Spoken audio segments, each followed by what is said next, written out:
Hey guys, Nish Quick here, and welcome back to the EXP podcast. This time I'm actually going to introduce it this time because a few times I've just forgotten to introduce it, but welcome to the EXP podcast. We're talking about our experiences with our favorite games and games we might be playing recently or just what's going on in the world of games. So I am joined once again by Yggdrasil. Yggdrasil, you want to introduce yourself to new viewers? Some returning viewers might remember you from the last podcast. So yeah, take it away.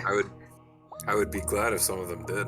But hey, everyone, it's Yggdrasil. It's actually really good to be back here. I was really just enjoying the time that we had the last time around. So to be back and this early, I'd say, because it's been a bit of time, but it is glad. I am very glad to be back and to be able to discuss some games. Because I mean, what a Nintendo Direct that was. Yeah. You know, it was one of the best recent directs we've had.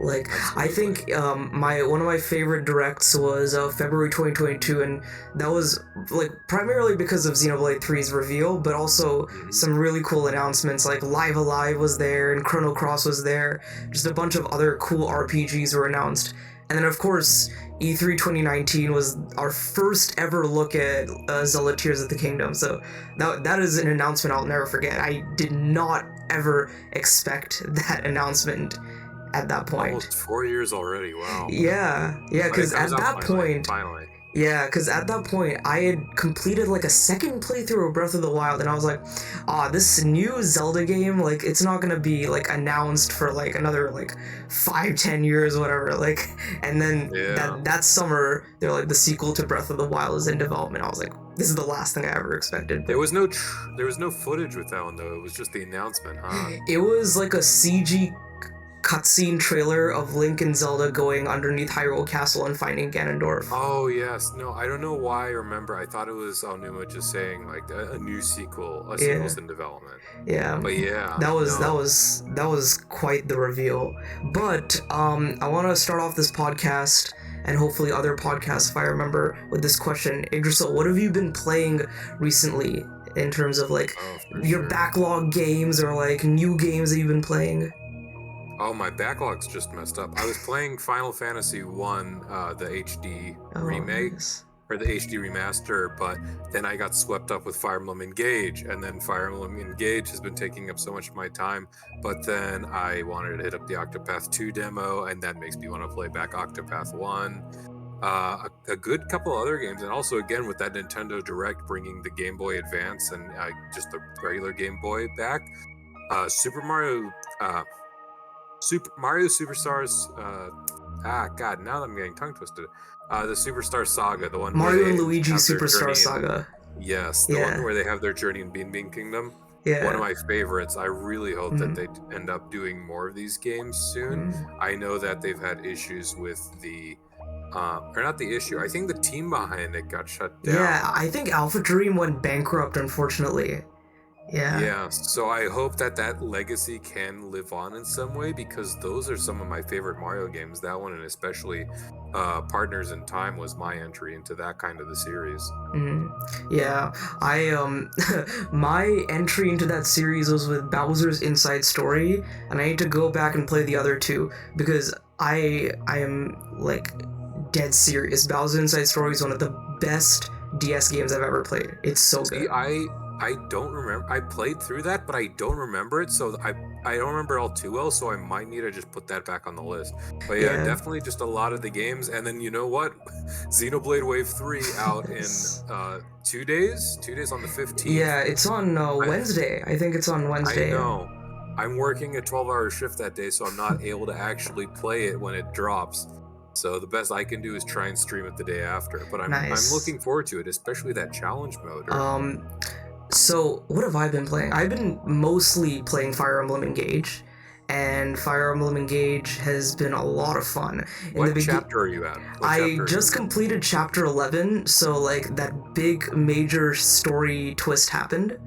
And then you're a little bit behind me because I haven't had the opportunity to go too ham into it, and I get sidetracked every time we see mobs on the map. I had a part, like I had a segment where I was just continuously grinding because I was like, there's one thing in this game is that you get so so many units. So and many you units. Want to keep them relevant, right? Yeah, and I'm like, I need to grind the ones that I like want to use, but I've kind of like put to the side and I want to bring them back. So I've been reintegrating Anna and Louis back into my team. So I recently did chapter 11, and today I did Lucina's Paralogue. So that was fun. And that was a good one. Yeah. I really enjoyed the paralogue so far. Yeah. But yeah, I share your exact same pain. Right now I'm running all of the lords as my main group, and then I'm like trying to keep everyone else leveled on the side. Yeah, but it's been really fun, and I'm really enjoying it because this game reminds me of my favorite Fire Emblem game, which is Awakening. So it's giving me the Fire Emblem Awakening vibes, and I'm really enjoying it, especially with Lucina's Paralogue. It goes right back to like a chapter that I remember very vividly in Awakening, so that was really cool. Yeah, no, I really enjoy the fact that they're making the most of it. It's like, okay, this is a callback game, let's make the most of it. We'll have some maps back remastered, we'll have that music going. The music's incredible. The art style, everything's great. Yeah, like the first reveal we got for it, I was like, oh, this is gonna be like a fan service game. It's gonna be. I didn't want it to be like too tacky and like just I can't think of like a good, like a bad example of a game doing that. I just didn't want it to be like Fire Emblem Heroes, and like Heroes like wears it on its sleeve, and that's fine. But I didn't want like a mainline Fire Emblem game to do that. But Engage did it very well. It's integrating the emblem ring mechanic very well into the game. It's very unique, and I just love everything that's going on in it. The combat is the best in the series, I think. Sorry about that. Yeah, no, it is very good. They do a very good job of reintegrating a lot of older characters, and when they call back to those older series, I think largely they've done justice to them, and I think it also makes primarily Western fans more interested in playing some of these older titles, which they're coming back in the Game Boy Advance. We're getting the first one that came to the West, which was Lynn's herself. I really hope they do this with other titles, and I hope we get some echoes. Like, a lot of people really like Sigurd, so maybe his story can finally get told in the West. Yeah, I think Genealogy of the Holy War remake is coming very soon. I'm very certain of that. Yeah, Engage has been very good. I've been enjoying it a lot. Characters are great, and the story isn't as bad as I thought it was. I don't think... Have you played Awakening in the past? Yeah, I have. I've played the majority of the Fire Emblem games, actually. That's cool. I started at Awakening, and then I did Awakening, Blazing Blade, or Blazing Sword, whatever it's called.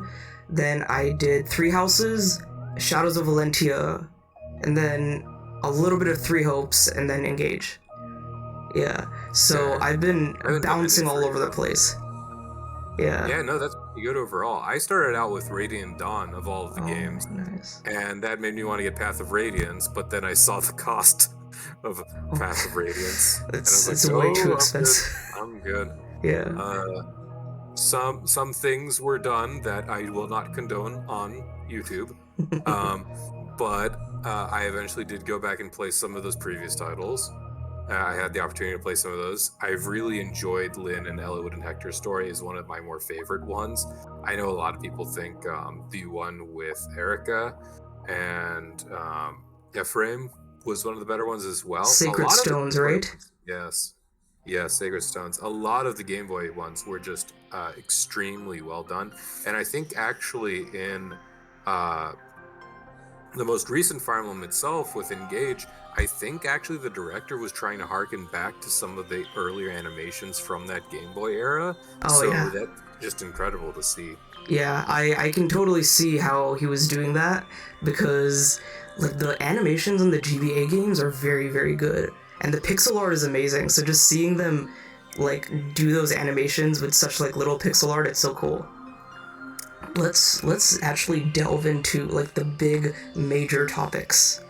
So basically just the entirety of the Nintendo Direct. I wanted to focus on obviously Xenoblade, Zelda, and maybe you can talk a little bit about Metroid. I don't know how big of a Metroid fan you are. Have you played any of the Metroid games? I've played a few. I am admittedly not the biggest, but I have played the Prime games, and I did play Dread, so I have a little bit, but not the old school history, unfortunately. So I didn't get into Metroid until like 2021. I remember I had a copy of what's that? It was Prime 3 Corruption. I had it on the Wii, but as like a preteen and like middle school, I just couldn't get into it much. I was like, this is whatever, it's boring. But when the rumors for Metroid Dread were like ramping up a lot, I was like, I should like try to get into this series. I should try to play some Metroid games. And then I played Super Metroid, was the first one. I played a lot of Super Metroid, and then I played Prime 1, and Prime 1 was like my favorite at that time. Super was great as well, and I loved Super. At that time, like Super was my favorite 2D, and I also played Fusion. Fusion I have like I have mixed feelings on, but Super, Prime, and Fusion I played before Dread, and it made Dread all the more better, and it was so amazing seeing Prime 1 remastered here, because it's been rumored forever. It's been rumored, like I remember the first rumors that I heard were all the way back in 2018. Right, all the ones for the trilogy, but it was like for the whole trilogy. Yes, it was. Yeah, it was actually Prime Trilogy. Yes, it was. Yeah. That was what the original rumors were, and then the rumors changed in 2021 to like Prime Remaster, maybe Prime 2 and 3 coming later. Yeah. No, it's been wonderful to see everyone's reaction toward it, and it looks very clean. It's just a shame that it's slightly marred by what they did with the end credits. Yeah, that's unfortunate, because Dread did that too. Dread had a similar problem where they what they did is they didn't credit some of the the contract workers and like concept artists for Metroid Dread. Yeah. Right. So Prime did something similar where they just didn't credit the entire original Retro Studios devs at all. Yeah, which is a shame. I'm way too optimistic when I say I hope there's a patch that could allow us to see some of those, because I think that is deserved for people that made that game, and they were using largely the same code with some difference. And one cool thing about Prime is that I don't know if you've heard the YouTube channel Kiwi Talks. So I think you even mentioned this one to me. Yeah, what he does is he's like this guy from Australia, and he interviews a lot of like the ex-Retro Studios developers on what it was like to like work on Metroid Prime and all that stuff. And that was like really cool to hear like firsthand from senior designers and senior developers what it was actually like to work on Metroid Prime, what the development process was like, how it was like to work with Nintendo and all that. So that was really cool, and I was just like, those people weren't properly credited in the Prime Remaster when they should have been. Metroid Dread, yeah, so I didn't really become an actual Metroid fan until like the time of Metroid Dread, and as you can see now, I am quite the Metroid fan. Yeah, I noticed it earlier at the top too. And what's cool is, I don't know if you can see over there, I have like 2 Metroid Dread posters, I can make out one of them. In the middle of those 2 posters, those 2 framed posters, is a Other M poster, and I got that like in like middle school or high school with like a Nintendo Power magazine. And I was like, oh, this is cool. Maybe I'll play Metroid sometime. And now I'm a Metroid fan. Not Other M. Other M. Thankfully, I'll stay away from Other M for now. But I will say Prime 1 is honestly one of my favorite video games of all time. And I'm not a huge like first-person shooter fan. Like, I never played many competitive first-person shooters, or I never played like BioShock. I played a bit of BioShock. I was just not a huge fan of it. But I think Metroid Prime, taking that Metroidvania style of gameplay that Super Metroid really made like really good, like perfected that Metroidvania gameplay style, along with like Castlevania Symphony of the Night, I think it was. And bringing that into a 3D environment was just so perfectly well done.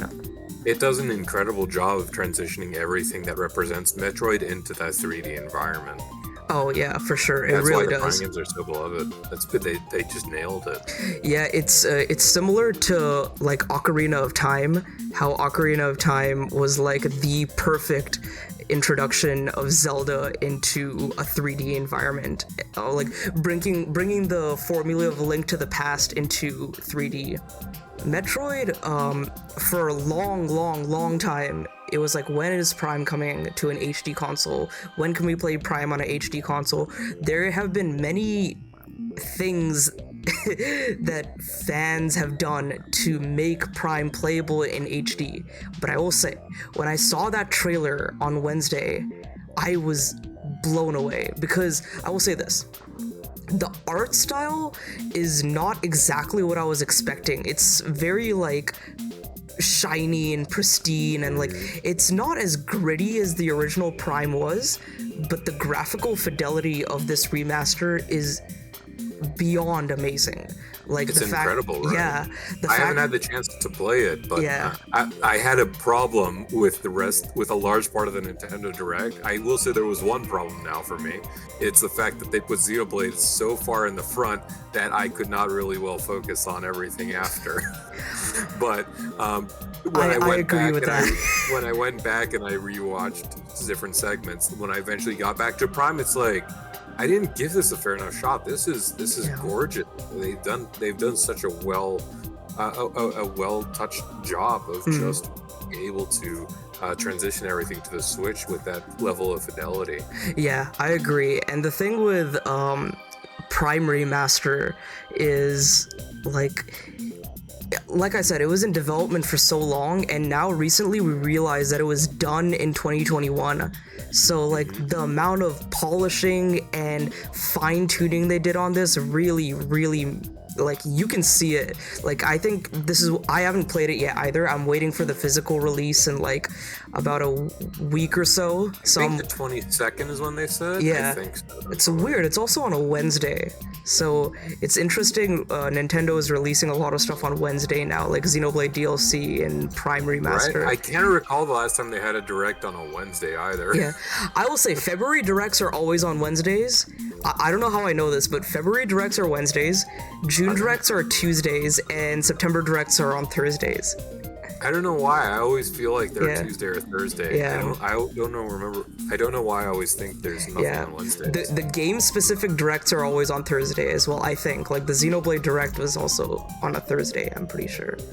But yeah. Yeah, I remember that one was Thursday. Yeah. For sure. Yeah, but Prime looks very good. I'm very excited to play it, and I was listening to the soundtrack earlier today when I was driving, and I was like, this soundtrack as well. Like, Prime as a 2002 game. I don't know. What did you play it on the GameCube or the Wii or the Wii U? I did not have the chance to play any of the Primes on the GameCube. I only experienced it as the trilogy on the Wii. I played like Prime 3 on the Wii, and then I got the trilogy on Wii U in 2021. That actually was not the last.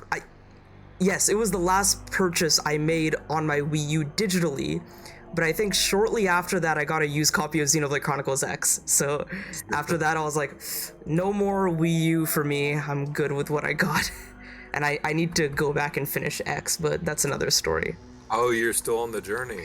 Yes, yeah. My goal is to finish it before Tears of the Kingdom releases. So we'll see. Where are you at now? I'm at the same part that I talked to you about. Like when you DM me, and you're like, "Oh, can I post this meme?" I was like, "Yeah, I'm at the same part." I still have. I even put my Wii U, and I know this is a travesty to many people. I still have my Wii U clean, not even a hint of dust, and I am. I just literally have it hooked up only for Xenoblade X because it is just such a great journey. Like, for all the memes it makes, Yeah. Xenoblade X is a very strong title to it's the point where absolutely fantastic. yeah. Yeah. I also have Zelda Twilight Princess HD, which I think was a fair HD port. There are like some minor issues with it, but for the most part, I quite love it on the Wii U. I will say, I don't know how my gamepad looks a little cleaner than usual, but like when I was playing like Xenoblade X on the, like when I started it, it was like a really, really messy, grimy gamepad. I was like, I need to clean this. So it looks like I did clean it. But I will say, in terms, like, I have a friend, and this is one of the friends who like got me into the Xenoblade series. This friend, Xenoblade X is his favorite video game of all time. For me, that's like Ocarina of Time. That's my favorite video game of all time. But for him, it's Xenoblade X. He knows like everything about the game, and like all the insight and the help I'm getting for Xenoblade X, because it's in terms of gameplay, I have to say it's a lot more advanced than the other games, and I'm enjoying it in that way. But like, this guy is helping me out a lot, so I'm really enjoying what I've been experiencing with X so far. Just wait till you finally unlock skills. I'm so excited for that, because I got Overdrive, and Overdrive is interesting because I kind of understand what to do, but it's always just like 15 seconds, and then I'm not like... I feel like I need better art combinations. Need a guide, almost. Yeah. You do need a guide. Art combinations are definitely a thing, but they definitely needed to have done a better job explaining Overdrive in game. Because there's like one tutorial with Elma, and she's like, "Hey, this is Overdrive. Have fun." Yeah. And I haven't read the digital manual yet either. All that goes where Fleagan plays for all of 8 seconds, and then it's over. And you're like, no, I like that soundtrack. Come back. Yeah, it's so weird because We're Fleagan, yeah, it's a great song, but like, unless you have like a crazy infinite overdrive, you never hear the song, basically. You just hear... The same with a lot of black tar. Yeah. You know? Yeah. In those early fights, you don't hear a lot of black tar. You just hear the starting beats. The only song you hear full on is Uncontrollable. Because the unique monsters are actually tough. Yeah, but you did mention Twilight Princess, and I do want to talk a decent bit about Zelda, because the returning viewers might know this, but as much as I talk about Xenoblade on this channel, and as much as I love Xenoblade, the Xenoblade hype for Xenoblade 3 like overtook me last year. I was just making a lot of Xenoblade videos, but my favorite video game franchise of all time is The Legend of Zelda, and I'll talk a little bit about how I got into that a little later, but I want to hear your history with Zelda, how you got into it, what your favorite games are, and like what you thought about Breath of the Wild and your hopes for Tears of the Kingdom. For sure. No, I'm a big Zelda fan too. I mean, there's what kind of Nintendo person really doesn't, or hasn't even like played some of the Zelda games. So I actually, out of all the games I started out with, it wasn't even Ocarina of Time. It was Majora's Mask was my first game ever, back on the N64, and I was a kid, and I would remember that game because it's so funny now as an adult, but that game's soundtrack was brilliant. But to a kid, especially with the themes that Majora's Mask, it's so scary. That they went for, I actually played that game. I beat that game my first time without any sound. I was like, no, this is too much for me. Some of these dungeons I can't handle. Like the soundtrack spooked me too much. I played it entirely soundless, and then after that I went to.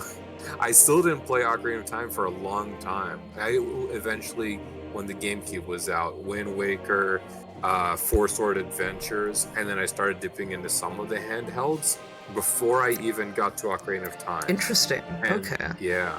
And then, even after all that, then Twilight Princess, then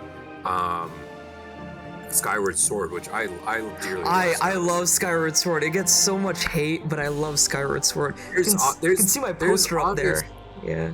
Yeah, I do. I can make it out. Yeah. No, there are definitely to someone who's a teen and they were making the most with the controls that they had, actually acting, not sitting on the couch.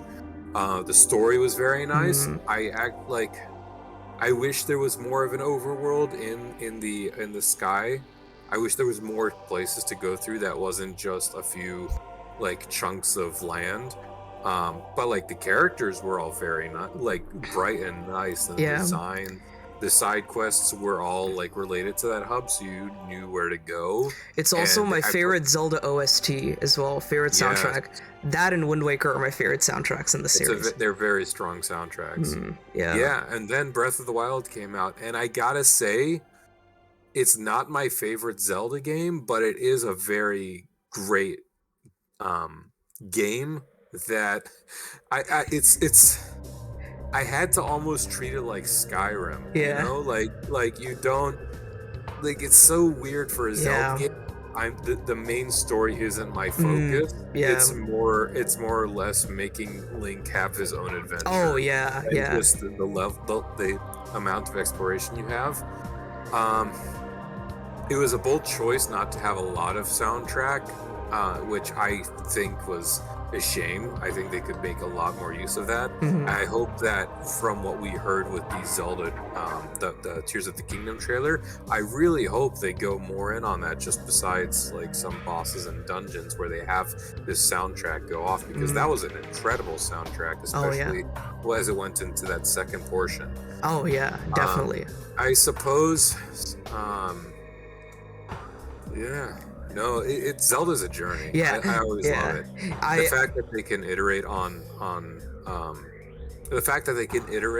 on that story and have it play out in so many different ways across all these systems, it's wonderful. Yeah, I always tell friends and other people that I personally think that when it comes to video games, Zelda is like up there. It is part of like the upper echelon of video games.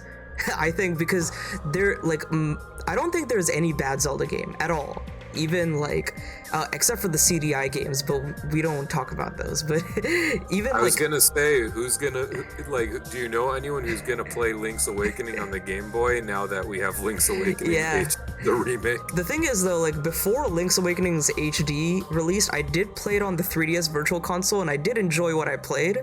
And like even like Zelda 2, I haven't played Zelda 2, but there are so many fans of Zelda 2 that are like big like Zelda fans, and they love Zelda 2. And like even like Four Swords, if I had to choose, like my least favorite Zelda games would be like the DS games, Phantom Hourglass, Spirit Tracks, and Four Swords, but they're still great games as well. They're still good, exactly.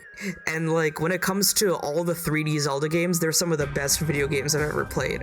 But I'm also really, really, really critical about some of them, and that's just because I'm that big of a Zelda fan. Well, it's right to be critical, but no one, even if someone is pessimistic or doesn't like Zelda, you cannot say that Zelda, Zelda as a series, so many titles within Zelda have been just instrumental to the growth of the video games industry. And the way that people would go about inventing their games after they experience. Obviously, Ocarina of Time is the most well-known one. Breath of the Wild had a lot of Breath of the Wild gave a lot to a lot of different developers, a lot of ideas and concepts. That I tell a lot of my friends this, and it's a very interesting idea to think about. I don't know if you've played Elden Ring, but I tell them that I don't think Elden Ring would have been the way it was if it wasn't for Breath of the Wild. Because when it comes to like a AAA open world game, like I know you play Genshin Impact. Genshin Impact is very inspired by Breath of the Wild. But when it comes to like the big AAA single player releases, I don't think a game has done the open world as good as Breath of the Wild since I don't think a game has done an open world as good as Elden Ring since Breath of the Wild. Because and From Software even acknowledged that. Like a lot of times From Software will say they learned from even Dark Souls, they learned from Zelda. Yeah, they did. And it's so cool. I want to give a quick little story about my experience with Ocarina of Time. I have a video of it on my channel, but basically my whole thing was, before Ocarina of Time, I would just play like Pokemon and Mario and Kirby and like very good games, but more simpler games. I never played a game with like a very impactful story or anything. So I had always seen that The Legend of Zelda Ocarina of Time was the highest reviewed game of all time. 10 out of 10s, 9 out of 10s, perfect scores, the highest rated game on Metacritic, 99. I was like, if I don't play this game, like, what am I doing? Like, I need to play this game. So I got it with Wii points on my Wii Virtual Console, and I played it, and I used a lot of guides because I was not very smart with like figuring out the dungeons at the time. But when I beat the game, I have to say, it changed the way I looked at a lot of like other games, not only games, but like other forms of media. I started to take a deeper look into things because I was like, wow, Ocarina of Time had so many details. It was such a good blend of gameplay, story, music, all of that. And that like way of like appreciating Ocarina of Time just bled into all different kinds of mediums as well. So it for that, it is one of my favorite video games of all time, just because it had that impact on me. And it is such a great game, and I think Majora's Mask, in my opinion, is the better video game in terms of its gameplay and unique qualities, but Ocarina of Time's impact is still seen in video games today with lock-on targeting, 3D combat, dungeons, puzzles, all of that. It came from that one game. It left a legacy. Oh yeah. It really did. It left a legacy. The impact is still felt generations today. Yeah, definitely. And it's mind-boggling that Zelda has been such a big thing for 35 long years, 37 February. February. I don't know when the anniversary is. I think it's later on in the month, but this February we are celebrating 37 years of The Legend of Zelda, and we're getting the 20th mainline Zelda game this May with Tears of the Kingdom. The 20th. It's so hard to believe that we've gotten this far with so many Zelda games, and I'm sure that we're gonna keep getting more. But I will say quickly, some of my favorite Zelda games are, of course, Ocarina of Majora, Breath of the Wild.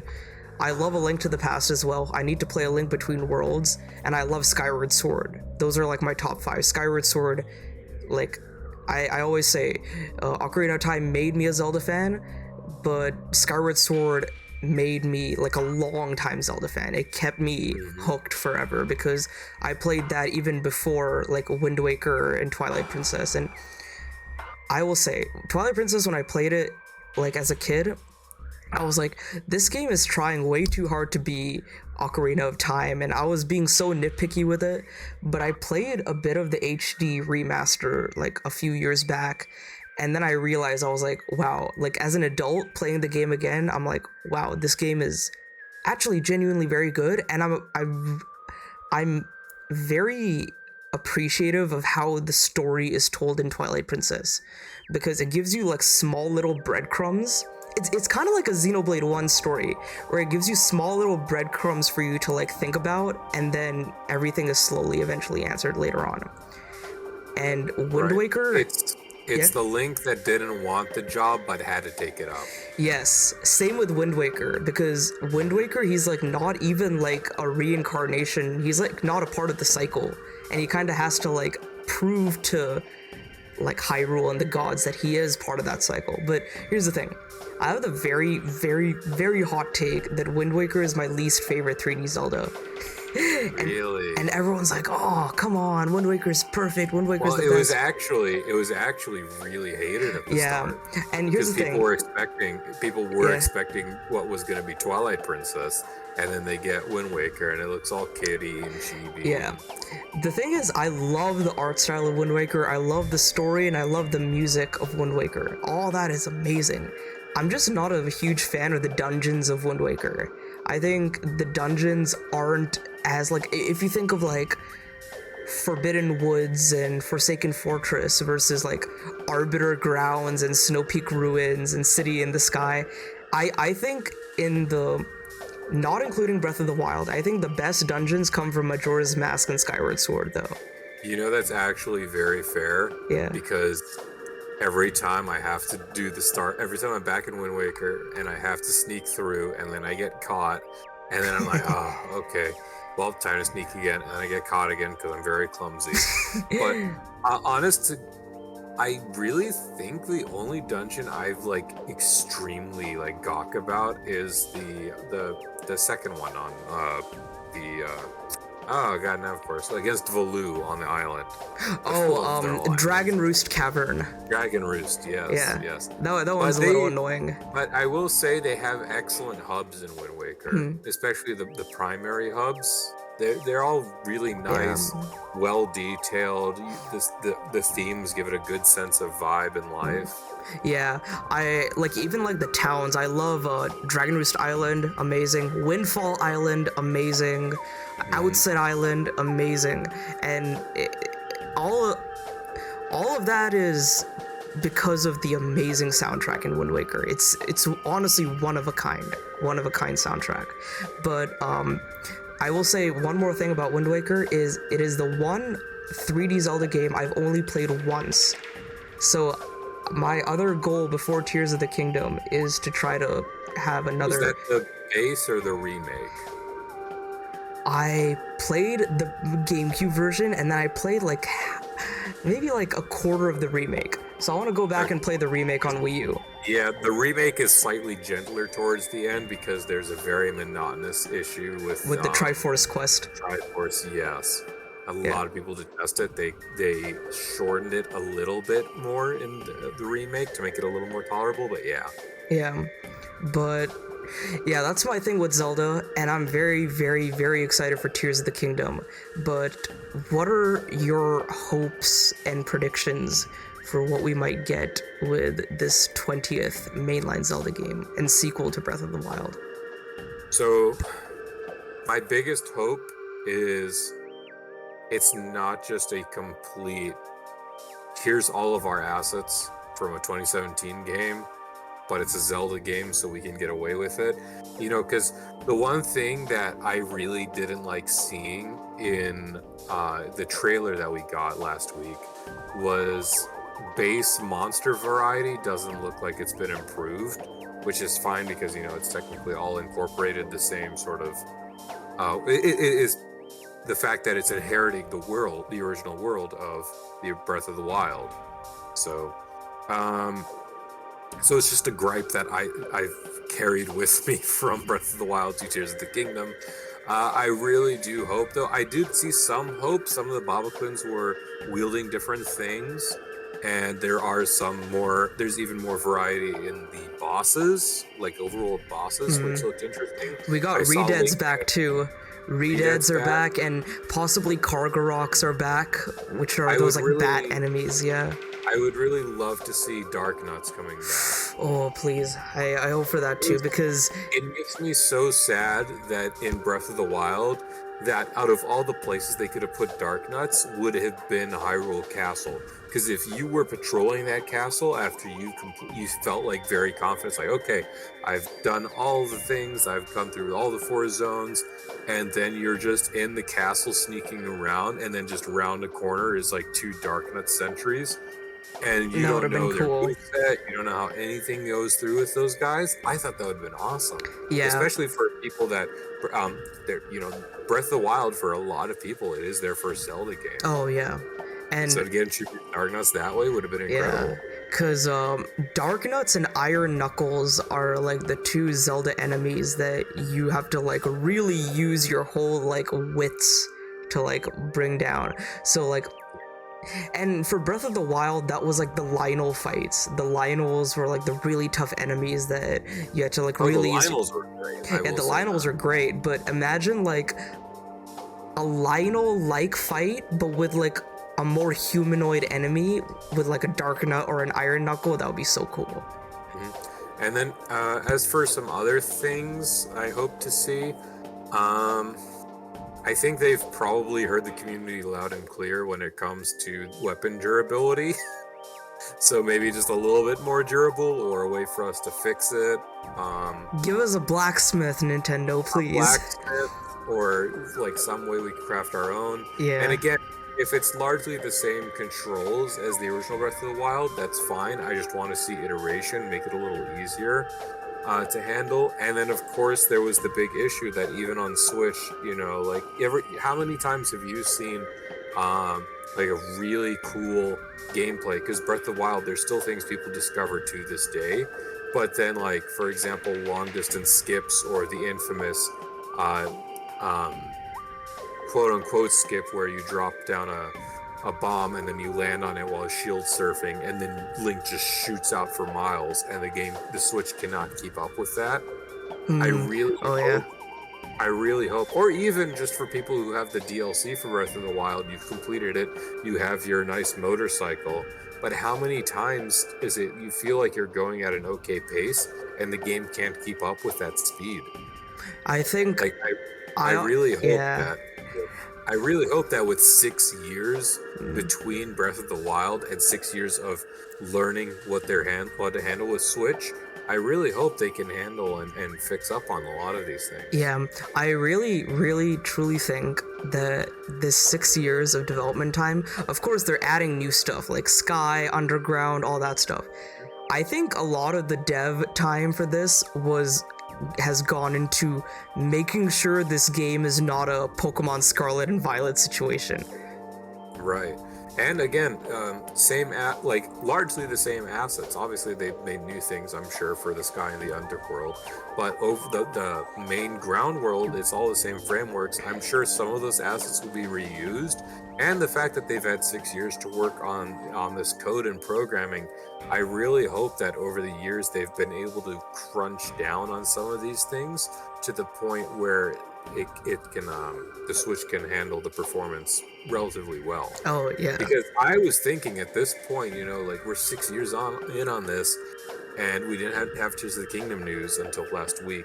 If we didn't get Tears of the Kingdom news, or like they announced like, no, it's still gonna happen, but hey, here's our next gen console, and we're gonna have the Breath of the Wild issue repeat, where it's like, we're gonna have it on Switch, but it's really meant for the next gen. Like, I was really worried. So I am still worried. I want to see a fair bit more, but I am optimistic that they have had the time and opportunity to make Tears of the Kingdom as good as it can be on its current console. Yeah, I think it's as polished as it can be, and I think it's going to be fine, because also some of our favorite developers in the business, Monolith Soft, are helping out with this as well.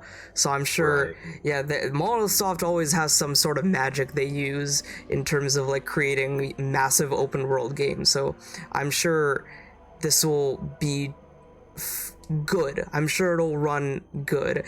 And it also does, like, from what we've seen in the recent trailers, it graphically does look a little bit better than Breath of the Wild, and that's good to see as well. So I'm very happy with that. Yeah, no, it definitely holds up. It's just still the almost pessimist in me, and that's just like, okay, this is the best of what you're showing us. I want to see how it actually runs. I will say, when it comes to a lot of like the new content and stuff, I think they're keeping some stuff under wraps, and then when we actually play the game, it's going to be a massive surprise. But also, I don't want to get my hopes too high, because the game could be a disappointment, but I don't think it will be, because like what we were saying, it's a Zelda game. Zelda is always great, and they always make sure it's a great time. So long as there's no Scarlet Violet treatment randomly, which I sincerely doubt it's going to happen. At worst, this is just Breath of the Wild 2. At best, it's the next level of iteration that we were just discussing earlier that Zelda tends to bring. Yeah. One other hope, while we're quickly at it, I also mentioned I wished for more OST, so hopefully we get that. But also more side quests. There was a lack of them. Like when you went through with them, especially the first time around, like I would have loved to have seen a little more. Tarrytown was brilliant. I want more of those. You have a giant, massive overworld. I want more side quests and more ways to make use of that world, because sometimes it did end up being you're just traversing an area, you've cleared the shrine, you've come across a couple of Korok seeds, and that's really it. I want to see more than I want to see more than that. I hope they have that opportunity in Tears of the Kingdom, especially with overworld. Like, My worry is overworld and underground areas, or like the sky and the ground areas, will only be things utilized by Link in the main story. I hope that that's not the case, and like say maybe some adventurers go underground, or some people are finding ways to access the upper areas, and there's more quests and side objectives in like all three uh, underground, main ground, sky. I really want to see a lot of that. Yeah. I have like a theory video that I'm releasing tomorrow about Tears of the Kingdom, and if that theory is correct, some of these side quests could be very, very interesting, but I don't want to spoil the surprise here. But that theory video will most likely be out before this podcast is uploaded, so if you guys are interested in that, go check it out. Tears of the Kingdom, I am very excited for it. I think there's a lot they still haven't shown us yet, and that's what's very exciting about this whole like game. I wonder if we'll get a small direct dedicated to it, because with its current release date, it's hard to imagine a large Nintendo Direct prior to its announcement. Yeah, and we need a little more info, and I think we're going to be getting some of those. Yeah, these 3D Zelda games, literally, I think every single 3D Zelda game, Wind Waker onwards, has had a big presence at E3, and this game is releasing before E3. So what I think is going to happen is I'm doubtful about a Zelda Direct, because compared to like a game like Xenoblade or Splatoon or even Animal Crossing, which require directs, Zelda's fairly straightforward. You can just get the point across with some trailers. So there will be more trailers on Twitter and stuff, but How many do you hope for? Because I could see 2 trailers. I can see 2 or 3, because Xenoblade had like a decent bit of trailers. We had like a release date trailer, we had a story trailer, and then we had like combat trailer. Yeah, combat trailer. We had trailers leading up to the like in July, leading up to the release date as well.